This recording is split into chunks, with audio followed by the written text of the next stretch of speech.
গাজায় যুদ্ধ শুরু করার পর যেন সাপের ব্যাঙ্গিলে ফেলার মতো দশা ইসরায়েলি প্রধানমন্ত্রী বেনিয়ামিন নেতানিয়াহুর। চারদিক থেকে আসা চাপে সৃষ্ট হয়েছে যে বিশৃঙ্খলা, তা সামলানো যে কোনো রাষ্ট্রপ্রধানের জন্যই একটা বড় চ্যালেঞ্জ। আর ইসরায়েলের জন্য সে চ্যালেঞ্জ যেন গগনচুম্বী। যুদ্ধ থেকে শুরু করে নেতানিয়াহু হয়তো ভেবেছিলেন খানিকটা নিভৃতেই চালাবেন ধ্বংসযজ্ঞ, দখল করবেন গাজার সিংহভাগ অঞ্চল।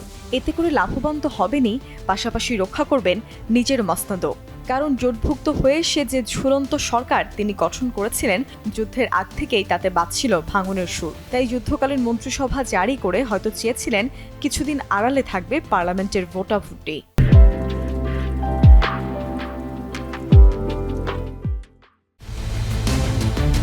কিন্তু ভাগ্যের এমনই সুনির্দশা চলছে যে সেই মন্ত্রিসভাও আজ বিদ্রোহের মুখে। 3 সদস্য বিশিষ্ট এই অস্থায়ী মন্ত্রিসভার অন্যতম সদস্য বেনি গ্যান্টজ। ফিলিস্তিনিদের বিরুদ্ধে যুদ্ধের অন্যতম নেপথ্য কারিগর ছিলেন তিনি। কিন্তু নেতানিয়াহুর বর্বরতা ছড়িয়ে যায় তার কল্পনার কোণটিও, যাতে যুদ্ধের মাঝেই পদত্যাগ করলেন তিনি।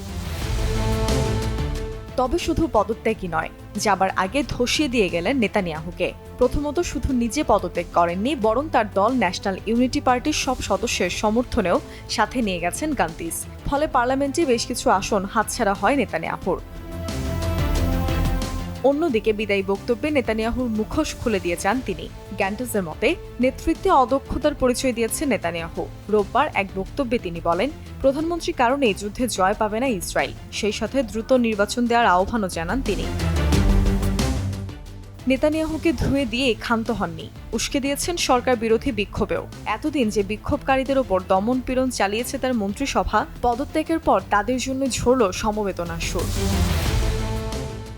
বক্তব্যে তিনি বলেন, প্রত্যেক নাগরিকের রয়েছে বিক্ষোভের অধিকার।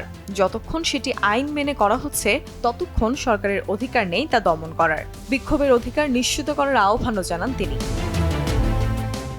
জবাবে সামাজিক যোগাযোগ মাধ্যম এক্সে নেতানিয়াহু লিখেন আবেগঘন বার্তা। কুমিরের কান্নার আদলে অনুরোধ করেন ফিরে আসার। বলেন, বড় ভুল সময় ছেড়ে যাওয়ার সিদ্ধান্ত নিয়েছেন বেনি। তবে বেনি গ্যান্টজের এই সিদ্ধান্তকে সমর্থন জানিয়েছে বিরোধী নেতা ইয়ার লাপিড। ইসরায়েলি পার্লামেন্টের নেসেটে 120 আসনের মধ্যে সরকার গঠন করতে প্রয়োজন অর্ধেকের বেশি 61 আসন। এতদিন কয়েক দল মিলিয়ে নেতানিয়াহুর পক্ষে ছিল, যার 69টি।